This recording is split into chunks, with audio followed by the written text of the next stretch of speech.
I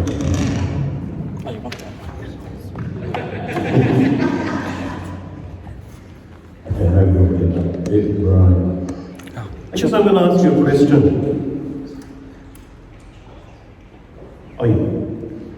Children. Whoa. Back up over there. Children, it is time for Children's Church, so off you go, guys. We'll catch up with you later on. So I'll be asking a couple of questions throughout my talk this morning, and the first one here is anyone here suffering from over-appreciation? Just wondering. Over-appreciation. So, Kerry, are you suffering from over-appreciation? No. She is so. What about you, Pete? You suffering from over-appreciation? All the time. Okay. So, anyone else got a bad case of being over-appreciated at the moment? That doesn't sound like it. Well, let's put this another way. Who here has ever had to deal with being overloved? Respected beyond what you could compare? That would be an amazing problem to encounter, and I can't say that I ever have. Well then, what about being underappreciated? Disrespected beyond what you could bear? Taken for granted? I think that's a very common experience, and possibly something that we all feel at some point in our lives. Let me ask you a question and go in a different direction. Has something that you either said or done been misunderstood? You said this or did this with the best of intentions, and yet it went down like a lead balloon. What's that like? Reactions to our act of loving kindness or expression of love can sometimes be confusing, misunderstood, or go wrong. So, why me? Why am I here today to speak to you about Love Languages 1 and Love Languages 2? Love Language 2. I wish that I could say that it's because I'm a leading expert in both these ways of expressing love, but if you knew me well enough, you'd know that that's not the reason. So what is it that I do? After working life spent mainly in schools, I finished my career as a primary school principal. Now I work part-time supporting and working with primary school principals and other school leaders. And the main love languages that apply to the support that I give these school leaders is love language number 1, words of affirmation, and love language number 2, quality time. I'm going to talk about these 2 love languages, but first our starting point has to be divine love and what divine love is. We have to dive into the Bible to find out, or to be reminded about what divine love actually is. We're going to do this because divine love, God's love and how God loves us, is the source of the 5 love languages. Each of these love languages is a way of expressing that divine love. I've called this section, It's All Greek to Me and Lost in Translation. And I hope that as I go along, it will become clear why I've called it that.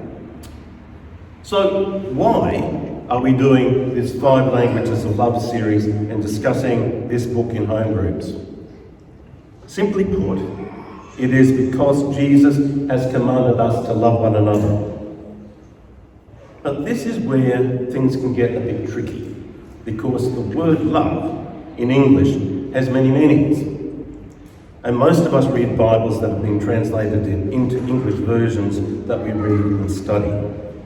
So let's read what is recorded that Jesus said about this in the Gospel of John, chapter 13, verses 34 and 35. A new command I give you, love one another. As I have loved you, so you must love another. By this, everyone will know that you are my disciples, if you love one another. Just exactly what did Jesus mean by this? There are some ancient writings that have a great deal of bearing on the topic of love. The Gospel of John that we've just read from is one of these, as are the other writings that make up the collection or library of the New Testament. Most of the original New Testament writings were written in what we now call New Testament Greek, but few of us can read New Testament Greek fluently and have to rely on translations instead. Greek in the period that the New Testament Gospel accounts and pastoral letters were written used 4 different words for love. I believe only 3 of these 4 are used in the New Testament by the New Testament writers. Let's see what this looks like in what is probably a familiar story from Scripture, an account of a conversation that took place between Jesus and Peter during what is sometimes called the Last Supper. We find this in John's Gospel, chapter 21, verses 15 to 19. When they finished eating, Jesus said to Simon Peter, "Simon, son of John, do you love me more than these?" "Yes, Lord," he said, "you know that I love you." Jesus said, "Feed my sheep." Again Jesus said, "Simon, son of John, do you love me?" He answered, "Yes, Lord, you know that I love you." Jesus said, "Take care of my sheep." The third time he said to him, "Simon, son of John, do you love me?" Peter was hurt because Jesus asked him the third time, "Do you love me?" He said, "Lord, you know all things. You know that I love you." Jesus said, "Feed my sheep." What is going on in this conversation when Jesus asks Peter if he loves him? Something has been lost in translation. If we were reading this in New Testament Greek, we would see that 2 different words for love are being used here. They are agapeo and phileo. Let's take a look at the same passage again, but this time with the New Testament Greek love words included.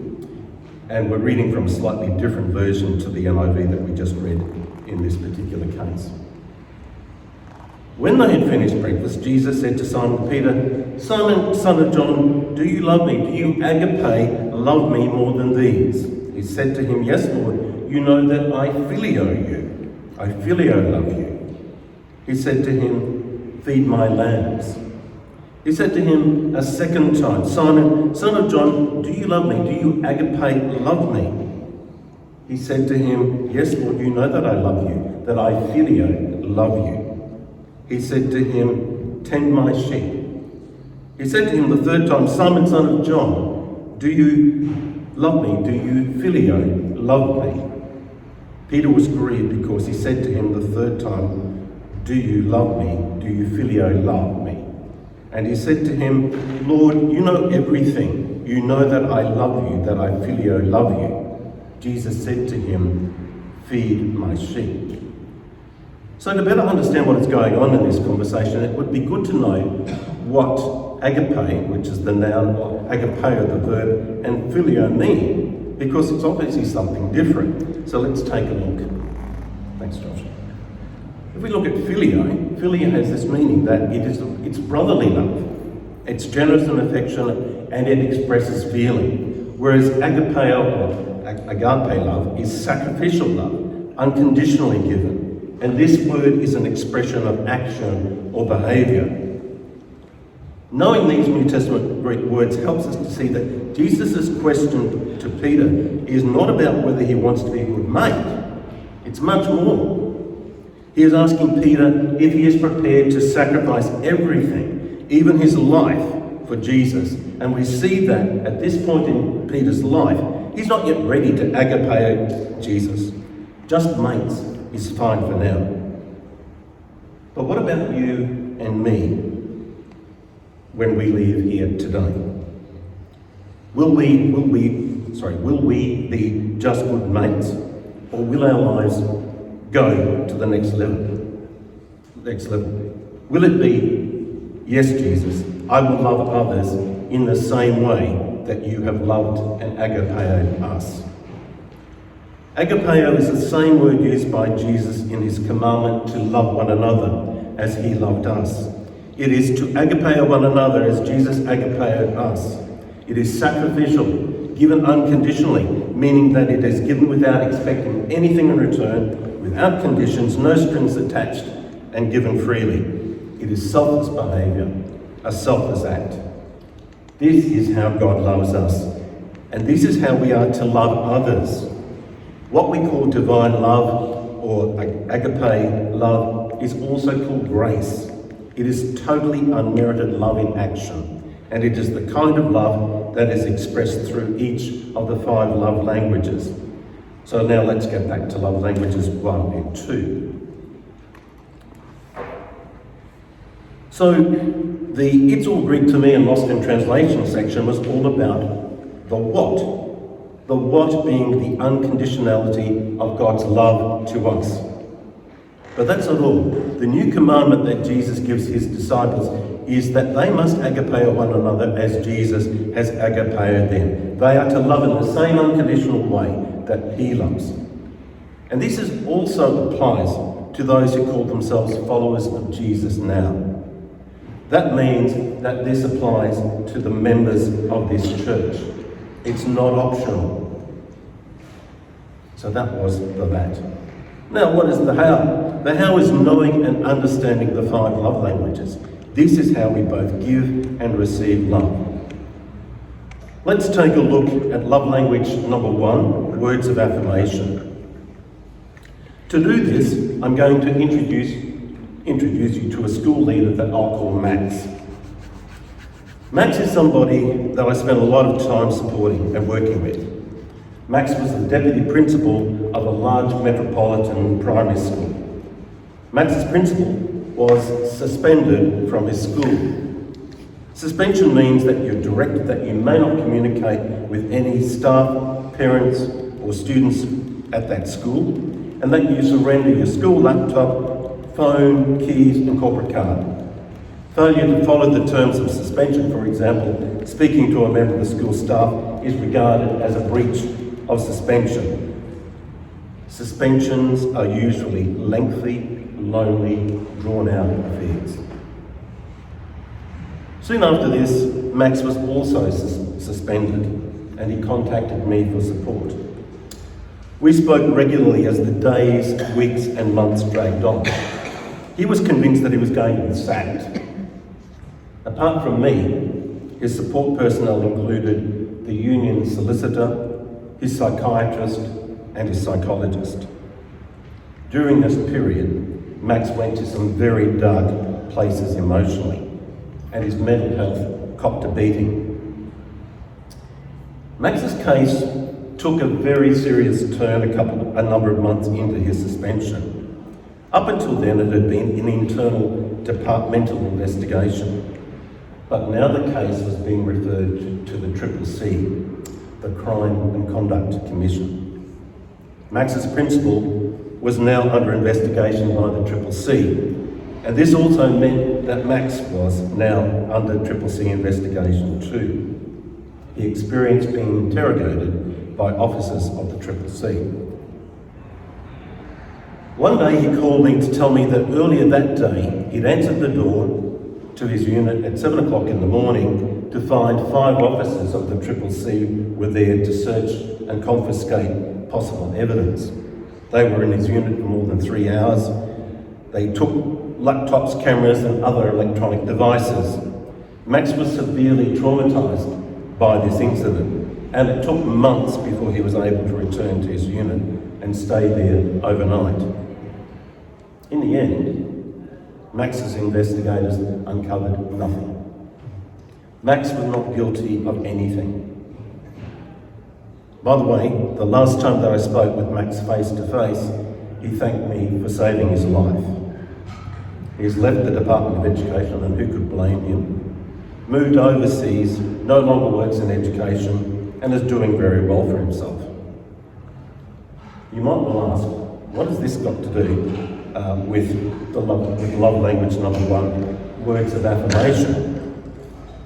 Well, this is what it has. Max's case is one of the more extreme ones that I've worked with. Elements of this story apply to many other school leaders I've supported and who've been targets of the complaints management process. I tell this story because it's the very opposite of love language number one, words of affirmation. The experience of these colleagues is the opposite, words of accusation, even though these colleagues may not have done anything at all and have been conscientious and dedicated workers. So let's compare words of accusation with words of affirmation to understand that words of affirmation are words of healing to those assaulted by words of accusation. And I'm doing this because their story could well be similar to your story. So we can see that words of accusation result in the following: self-condemnation, shame and embarrassment, humiliation and self-blaming, negative self-talk, I'm not okay, poor self-care, mental health and other health conditions, mood swings, loss of confidence and withdrawal. But on the other hand, words of affirmation result in self-acceptance, encouragement and resilience building, positive self-talk, I am okay, improved wellness and motivation, reduced stress, better social skills, improved mood and confidence, help-seeking skills and action. We can see the impact of words of accusation on someone like Max. I've never seen anyone who's been through a complaints management process who has not had their mental health knocked around. A missing component in using words this way is compassion. No matter how we dress it up, whether we call it tough love or righteous correction, if what we say results in harm and damage to another, then this is no love language in any form. On the other hand, we see that words of affirmation are words of hope, healing and growth. Putting this in spiritual terms, one way brings darkness, the other way brings light. What are your words bringing? Hope and light, or darkness and despair? There is no doubt that love language number one, words of affirmation, impact powerfully. The same is true, however, for words of accusation, but it is the language of damage and destruction. This has been recognised for a very long time. Let's check out a couple of examples from ancient wisdom literature found in the Bible, and these come from the book of Proverbs. A gentle answer turns away wrath, but a harsh word stirs up anger. The tongue of the wise adorns knowledge, but the mouth of the fool gushes folly. The soothing tongue is a tree of life, but the perverse tongue crushes the spirit. And this one is the clincher. The tongue has the power of life and death. The tongue has the power of life and death. What has your tongue been up to? Is it bringing life or death? Darkness or light? Tongues that bring words of accusation have enormous and possibly unintended consequences. I want to focus for a moment on the tongues of parents and the messages that their children hear about themselves and take to heart. For some of us here today, those messages are still with us today and are just as impactful now as they were then, when something happens to trigger them. In men's circle work, these messages are called core wounds, because that is what they do. They wound, and they do damage, and they can keep on wounding. I'm going to tell you my story to illustrate what I mean by core wounds. My father was a shy and reserved person, and sometimes awkward in social situations. He was also one of those guys who was an amazing handyman, who seemed to be able to turn his hand just about anything. He was also incredibly impatient. And then there's me, his only son, his only child in fact. So are you thinking my father's handyman cleverness rubbed off onto me or not? No, it did not. And it did not because when he was showing me something, if I did not exactly replicate what he'd done the first time, then he would snatch it from me saying, "Here, give it to me," or "What are you doing, you idiot?" He regularly told me that I was useless. On the other hand, I often heard my mother say to another adult, "Oh, Philip, he's such a dreamer." So my core wound is that I'm an idiot and that I'm useless. And I think my mother's right. I think I am a bit of a dreamer. And there are still occasions when things are not going well that I will call myself an idiot or say to myself that I'm useless. These words of my father so many years ago still have the impact of chopping me off at the knees and bringing me down. That is what our core wounds do. I resolved when I had kids, and I have 3 of them, that I would never call them an idiot. That does not mean that they have no core wounds. It just means that I'm an idiot isn't one of them. And I think that everybody here is carrying a core wound inflicted from their childhood that is still with us in some way today. Core wounds are deep emotional wounds that most often are formed during childhood. These core wounds are buried away deeply inside as suppressed pain and emotions that a child represses and cannot process emotionally. Core wounds are formed in response to things that are said to a child, like my father said to me repeatedly, or from a significant childhood event. Core wounds are called that because they are hidden away or reside in our very core, the core of our being, the heart of our being, in our hearts, in our souls. At our very core, they can live there for a very long time.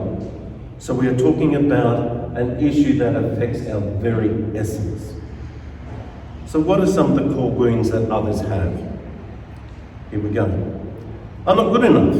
I'm defective. I'm helpless or hopeless. I'm unworthy. No one loves me. I can't do anything right. I can never measure up. I'm undesirable. I'm a mistake. I'm unknown. I'm a disappointment. I can't rely on anybody else. I'm different to everybody else. Most of these core wounds could be grouped into a category of core wounding called defectiveness, meaning in some way there is something wrong or flawed about that person. Defectiveness is one of 5 primary core wounds. The others are abandonment, which is being or feeling abandoned, abuse, physical, sexual, mental, emotional neglect and exploitation come under that term of abuse. Betrayal, where your trust has been violated. Separation, where you feel totally isolated from everyone around you, whether that's physical or emotional. I've said more here about words of accusation than I have about words of affirmation. But I hope that illustrates just how important words of affirmation are. The words that come off our tongues are powerful. They bring either life or death. There are 2 important things that I need to say about words of accusation because these are spiritual issues. The first is that when we are suffering and in emotional pain, we need to be aware that this provides the grounds for spiritual warfare. The accuser himself comes to us in our weakness and pain to intensify our doubt, our confusion and despair, and encourage you not just to give up, but to give up on God. The accuser is also known as Satan by another name. The second thing is that core wounds can be healed. I hope you heard what I just said. Core wounds can be healed. Your wound does not need to define or shape you anymore. That healing can start today. And that healing will take some time. It needs to be explored gently and not on your own, because it probably is impossible to do by yourself. And because you are not going to hide this wound anymore, You're going to bring it out into the light of day. So you need to do this with a trusted companion who will ask you to share what happened to you, and you will tell them. As you do, you'll be feeling the wound through the support of others. What is absolutely important here is that you feel safe to do this. And please be aware that in some situations you may need more than a caring companion or a support group to heal your wound. You may need to get professional help to help complete this healing process. There is one word of affirmation that I want you all to remember and never forget. It is true at the core of your being, true at your heart center, true for your soul. It is life-affirming and life-changing. And here it is. You are a beloved child of God. Whether you know it or not, you are indeed God's beloved child. And that is your true identity. That replaces and cancels out all our core wounds. As a beloved child of God, you and I are loved with an unconditional and sacrificial love that fills our hearts. Now, I am aware that when I've been talking about words of accusations, Max's story and core wounds, that this may have stirred up some strong and raw emotions, and that is perfectly natural to feel this discomfort. I wouldn't describe this as a pain-free feel-good talk. However, sometimes we need to talk about the elephant in the room instead of pretending it isn't there. Personal pain and suffering are real, and just because you're Christian does not make you immune from it. If this has disturbed you, please remain at the conclusion of the service so that an elder can pray with you. Because that's been a little bit heavy, so it's time to move now on to love language number 2, which is quality time. Even though quality time is my primary love language, and the topic is quality time, I'm not actually going to spend a lot of time on this because I think that the concept of quality time is well understood already. One thing that I often hear is the expression time poor. You hear that plenty of times? Everyone is time poor. Everyone, it seems, is time poor and busy being busy, and no one is able to come up with a way of making more time. And until somebody does, we're stuck with having only 24 hours in a day and no more. So if we can't conjure up more time, then we have to ensure that we make the time given to us count. What this boils down to is not so much the quantity of time that we spend with someone, but the quality of the time spent with them. And when that happens for some of us here, that presses our love language number 2 buttons and helps us feel loved and appreciated. So how does this love language of quality time feature in the work that I do, supporting school leaders? It's absolutely critical to it. School leaders are usually busy people unless they're on sick leave or being sidelined through suspension. Similarly, I don't want to waste time either.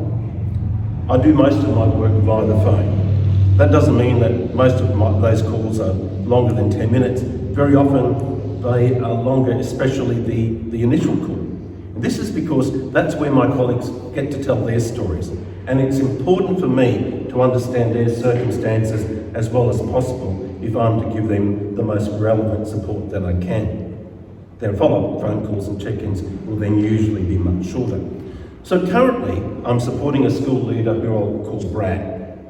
Brad is off work and not currently travelling all that well.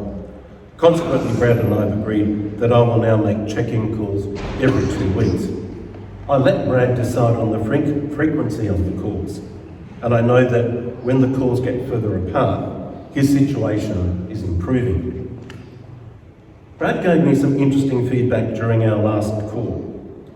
He told me that I'm the only person who is making follow-up calls to connect with him. So that automatically catapults our calls into quality time status. My other takeaway from Brad's comment is that when we stop to chat to somebody or give them a call, we might be the only ones bothering to do that. Spoiler alert on the subject of phones. I want to say that they regularly get in the road of quality time. For a culture that is so often crying time poor and being busy even when sleeping, we seem to find the time to spend on our phones, possibly connecting to others on social media, or possibly not, possibly being entertained by the ever-increasing number of apps that compete for our time. And that word again, and attention. I imagine that you've seen similar scenes to me, where a family is seated around a table in a food court or a coffee shop, and each one of them is on their phone, with no sign of an old-fashioned conversation ever likely to emerge until it's time to go. Or a parent who is with a child, and the child is left to his or her own devices, and the parent seems oblivious to all else but the phone in their hand. And will I get started on the phone as a babysitter? I won't, because I'm starting to sound like the fun police. No fun allowed here. If you haven't already worked it out, the point I'm trying to make is that there are plenty of opportunities for quality time with others when we put our phones away. On the other hand, you might be hoping they'll soon shut up so that you can get yours out. Well, I am coming to an end. Let's sum up. God's love language transforms and changes us. God's love language is supremely expressed through Jesus' crucifixion on a cross. When I spoke before about core wounds, I said there are 5 primary core wounds, meaning that all core wounds belong in one of those primary core wound categories. And those primary core wound categories are defectiveness, abandonment, abuse, betrayal, and separation. Jesus experienced and suffered each one of these primary core wounds in the events leading up to and including his execution via the crucifixion. Jesus has experienced whatever primary core wound that you've been wounded with. Imagine that. Jesus gets it. He's been there. When Jesus speaks these words from the cross, "It is finished," we are being told that it is done and complete.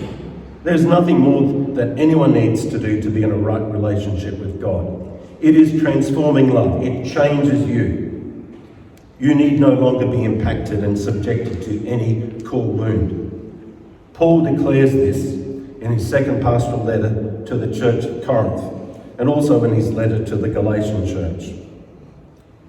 Therefore, if anyone is in Christ, the new creation has come, the old is gone, the new is here.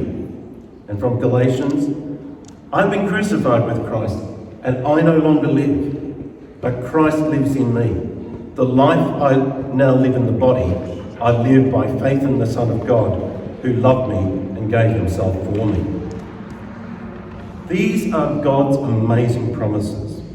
They are transforming words of affirmation that cancel any doubts. They cancel any words of accusation or core wound messages. Our God is the Lord of time and beyond time. And our God is truly the only one who has all the time in the world. And here's what we need to remember.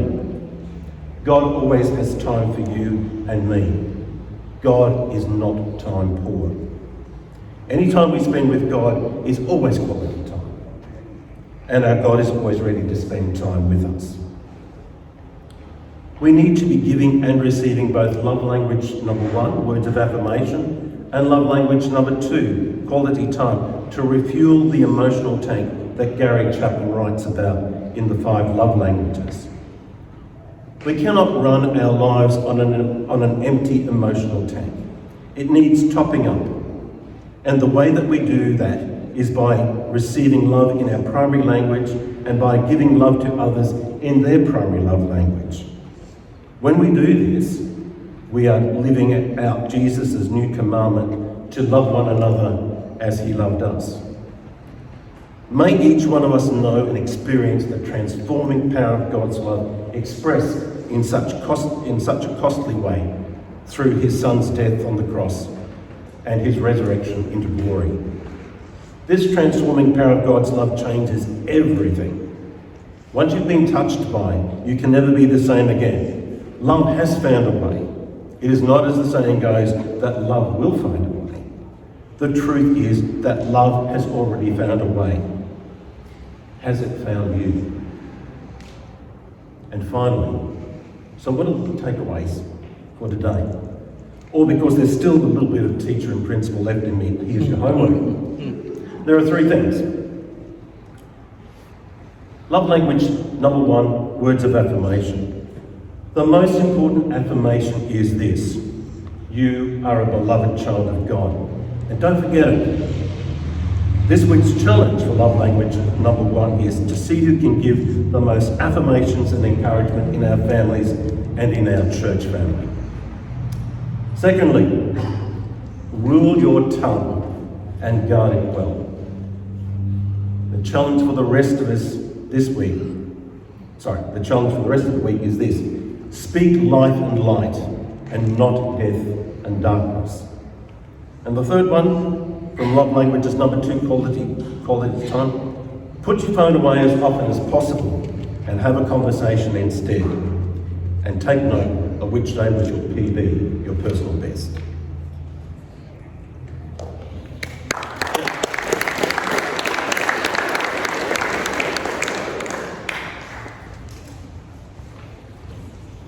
Thank you, Phil. Phil, that was amazing. And you know, I often challenge our church to be a church of affirmation or encouragement. And a kind word costs you nothing, but it means everything to someone on the receiving end. Phil, that was fantastic. Thank you. I'm really proud of you, mate. You did great. I really encourage you in that. That's one.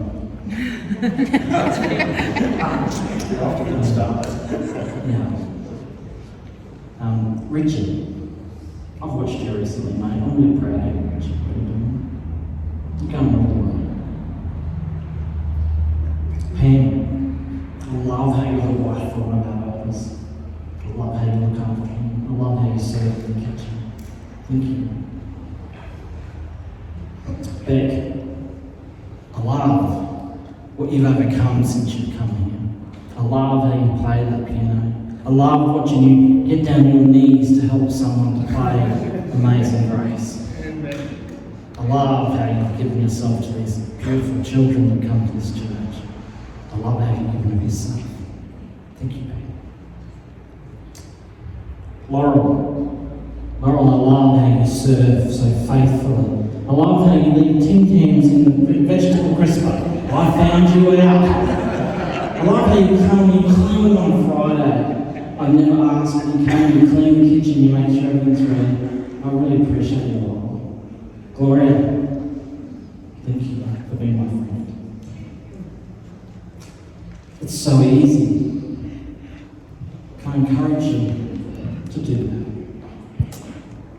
Band, you coming up for our last song? That'd be great. Now, one of the things that I'm looking forward to when I go to heaven is there's going to be none of this frozen chosen stuff. So why don't you encourage with your actions and words of affirmation and to get into this next song and sing it loud and proud as a follower of Jesus Christ.